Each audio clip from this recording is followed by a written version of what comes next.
I'm Chiquita banana, and I've come to say bananas have to ripen in a certain way, and when they're flecked with brown and have a golden hue, bananas taste the best and are the best for you. Welcome to the Banana Chronicles, where we unpeel layers of history to reveal the stories behind the world's favorite fruits. I'm Lady Bananas, and today, we're taking a deep dive into the intriguing and controversial history of Chiquita banana, from its roots as the United Fruit Company to its modern-day incarnation. We'll explore how this global giant has shaped economies, politics, and lives. Our story begins in the lush landscapes of Central America, at the crossroads of the 19th and 20th centuries. This period marked a time of great exploration, innovation, and, unfortunately, exploitation. It's in this setting that miner Cooper Keith, a man of ambition and vision, enters our narrative. Keith, an American entrepreneur, ventured into Costa Rica with a grand plan to build a railroad connecting the capital, San Jose, to the port of Limon on the Caribbean coast. The challenges were immense. The terrain was treacherous, the climate unforgiving, and the project was plagued by setbacks, including the tragic loss of thousands of workers due to disease and harsh conditions. But Keith persevered, driven by a dream that was not just about tracks and trains. Alongside the railroad, he planted banana plants, introducing a crop that would soon become synonymous with the region.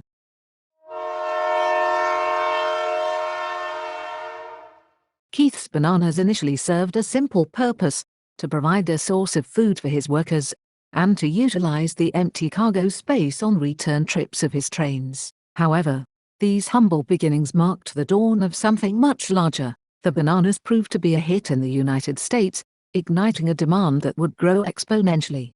By the early 20th century, Keith merged his interests with the Boston Fruit Company, forming the United Fruit Company. This new entity was more than just a business, it was an empire in the making, one that would come to wield immense power over entire nations. The company's influence extended far beyond the fields of bananas. It shaped economies, controlled politics, and altered the very fabric of societies in the regions it touched.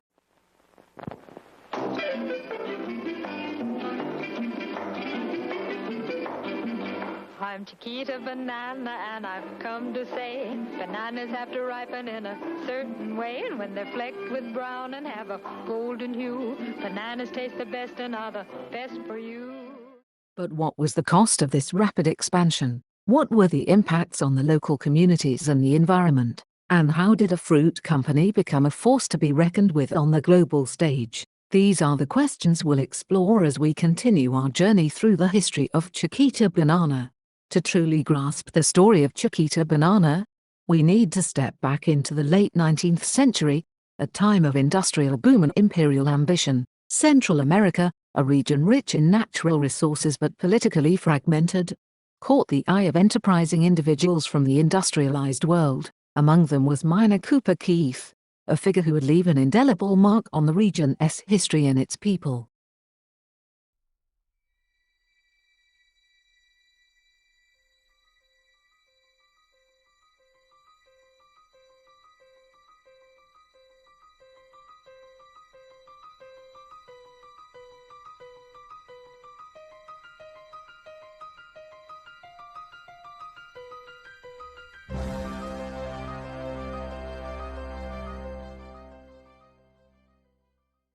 Keith's initial venture in Costa Rica wasn't bananas, but railroads. The ambitious Costa Rica Railroad project aimed to connect the coffee-rich interior with the Caribbean Sea. The task was Herculean: dense jungles, steep mountains, and relentless diseases like malaria and yellow fever. Thousands of laborers, many of whom were Caribbean immigrants, faced grueling conditions. The human cost was staggering, yet Keith's determination never wavered.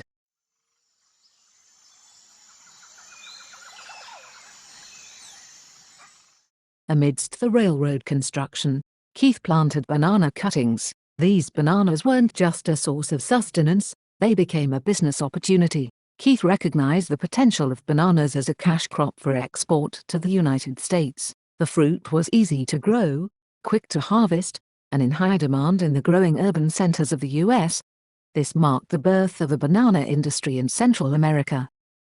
By the early 20th century, Keith's operations merged with the Boston Fruit Company, giving birth to the United Fruit Company. This wasn't merely a merger of two businesses, it was the creation of an entity that would redefine the economic and political landscape of Central America. United Fruit rapidly expanded, acquiring lands, building infrastructure, and influencing local governments. It became known as El Pulpo, the octopus, for its far-reaching influence.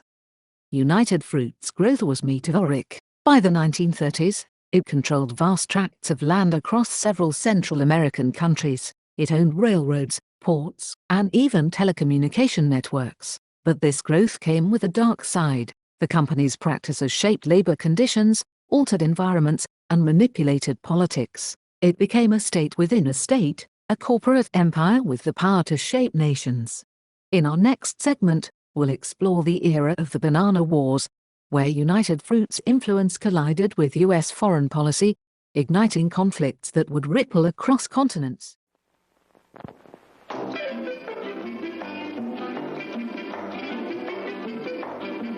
I'm Chiquita Banana, and I've come to say bananas have to ripen in a certain way, and when they're flecked with brown and have a golden hue, bananas taste the best and are the best for you. As the United Fruit Company grew into a behemoth, its tendrils intertwined with the geopolitics of the early 20th century. This period, marked by the Banana Wars, was a time of intense U.S. intervention in the Caribbean and Central America. It's a chapter where the interests of a corporation and a nation converged, often with tumultuous consequences. The Banana Wars were a series of U.S. military interventions, ostensibly to protect American interests in the region. But beneath the surface, these interventions were deeply entangled with the interests of the United Fruit Company. The company had become a symbol of American economic might, and its influence was felt in the corridors of power in Washington. Joining me here today is Daniel Rodriguez from Brown University, telling us more about the era of dollar diplomacy. Daniel, how did Latin America and the Caribbean people view the United States dollar diplomacy policy? It depends on who you were in Latin America, right? So certainly from the perspective of some Latin American elites, they broadly supported U.S. policy during the period. Many elites were able to, sort of leverage their close relationships with American businesses or their relationships with American elected officials to help further their own careers or to often enrich themselves personally. What you see, however, over time is that while this sliver of Latin American, Caribbean elected officials and economic elites are certainly benefiting from this close relationship, it's generating significant opposition and resentment from a lot of people in the region. And so what it does is it creates its own nationalist backlash as groups across the region are seeing like the ways in which elites, from their perspective, are selling out their own countrymen, sometimes literally giving away parts of their countries to U.S. corporate interests or to the U.S. government, and in exchange for their own economic power, whereas the majority of people across the region are living in greater economic precarity. By the 1920s, you see widespread growth of nationalist parties and a nationalist backlash to this period. In fact, you can't really understand the growth of Latin American populism in the 1930s outside of the growing anti-imperialism, which was itself a result of this growing sentiment that the United States was exerting undue influence over the region, and not for the region's benefit, but rather for the benefit of the United States and the benefit of a small sliver of the local elite. Thank you, Daniel. Now, this era of American foreign policy, often termed dollar diplomacy, saw the U.S. government actively supporting American businesses abroad, in countries like Honduras, Guatemala, and Nicaragua, where United Fruit held substantial interests. U.S. interventions often aligned with the company's desires to stabilize favorable governments, or quell unrest, that threatened its operations. One of the most striking examples was in Guatemala during the 1950s. Democratically elected President Jacobo Arbenz enacted land reforms that threatened United Fruit's vast landholdings. The company's response, a lobbying campaign in Washington, painting Arbenz as a communist threat. This campaign was instrumental in precipitating the CIA-orchestrated coup in 1954, toppling Arbenz and installing a pro-business regime.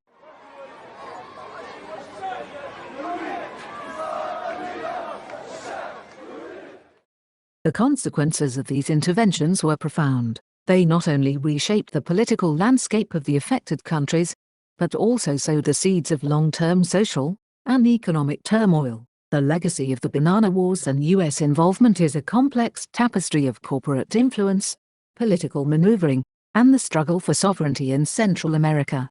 In our next segment, we'll delve into the human side of this story, the labor practices, the rights of workers, and the uprisings that challenged the might of the United Fruit Company.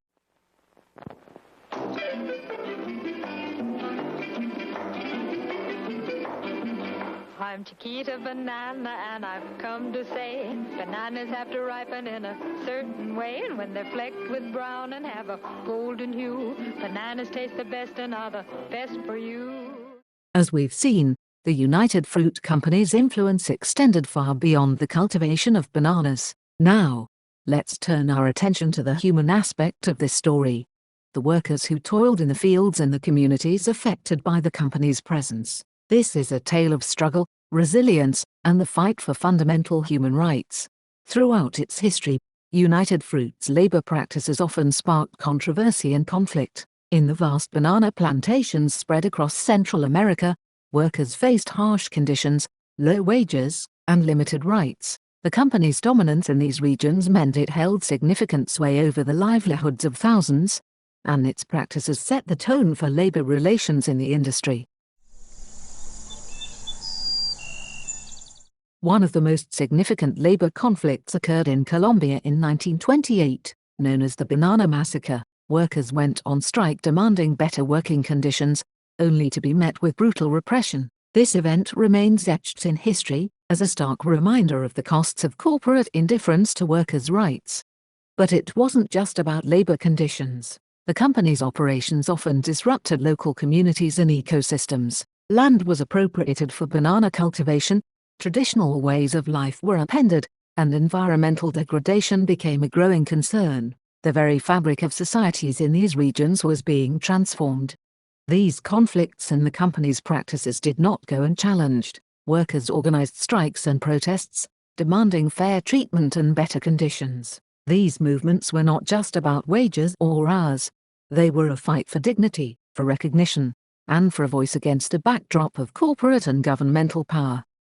In the next segment, we'll explore the environmental impact of Chiquita Banana's operations, and the steps the company has taken in recent years towards sustainability. How does a corporation with a past marred by controversy seek redemption in the eyes of the world?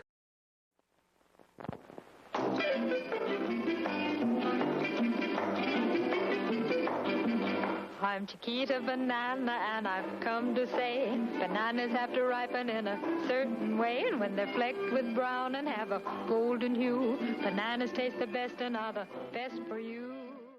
Beyond the realm of politics and labor, Chiquita Banana's story is also deeply entwined with the environment. The cultivation of bananas on an industrial scale brought with it significant environmental challenges. Today, we'll explore the ecological footprint of this corporate giant and its journey towards sustainability. In the heyday of its operations, United Fruit Company, and later Chiquita, faced criticism for their environmental practices. Large-scale banana farming often led to deforestation, soil erosion, and a significant use of pesticides, some of which had devastating effects on both the environment and human health.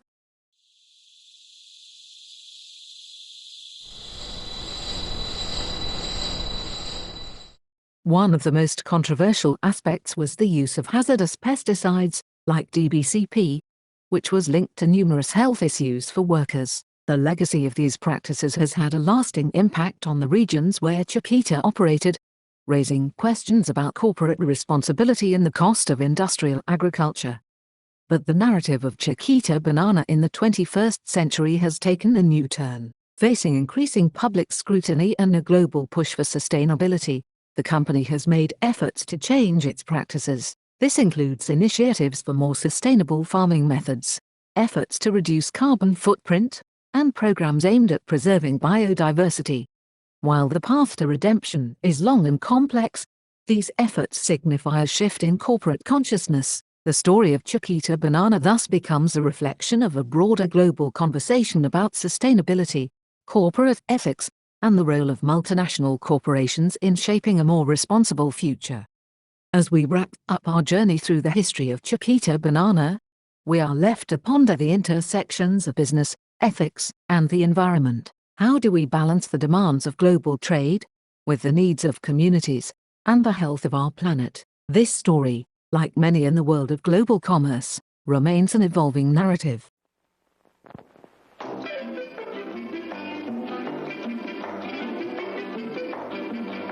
I'm Chiquita Banana, and I've come to say bananas have to ripen in a certain way, and when they're flecked with brown and have a golden hue, bananas taste the best and are the best for you.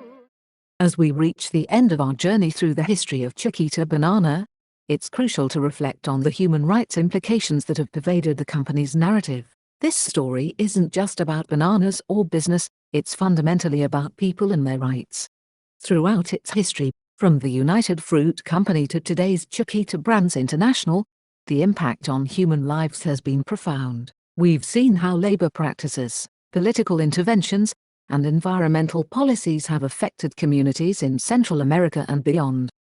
The legacy of Chiquita in terms of human rights is a tapestry of contrasts. On one hand, there were harsh labor conditions, displacement of communities, and involvement in political upheavals. On the other, there have been efforts to improve conditions, engage with communities, and address past wrongs.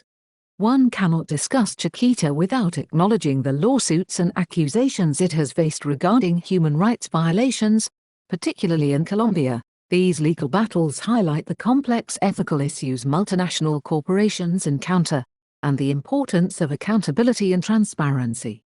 As we conclude, it's clear that the story of Chiquita Banana is more than a chapter in economic history. It's a lesson in the interconnectedness of global business, ethics, and human rights. It reminds us of the power of informed consumer choices and the ongoing struggle for corporate accountability in a globalized world. Thank you for joining us on the Banana Chronicles. We hope this series has not only informed, but also inspired you to think critically about the stories behind what we consume. Stay tuned for more episodes, where we unravel the histories of the everyday products that shape our world. Until next time, keep asking questions and seeking answers.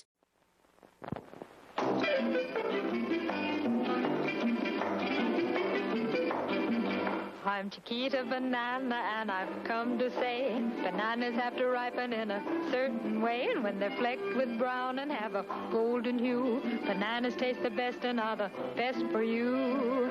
You can put them in a salad. Green? No, not yet, my dear. That greenish way you're looking means that you are ripe for cooking. How about me? No. When you are fully ripe, my dear, those little flecks of brown appear. Me? You're most digestible, my friend, delicious too from end to end. You can put them in a pie, any way you want to eat them. It's impossible to beat them, but bananas like the climate of the very, very tropical equator. So you should never put bananas in the refrigerator. Bananas are a solid food that doctors now include in baby's diet. And since they are so good for baby, I think we all should try it. Oh! See?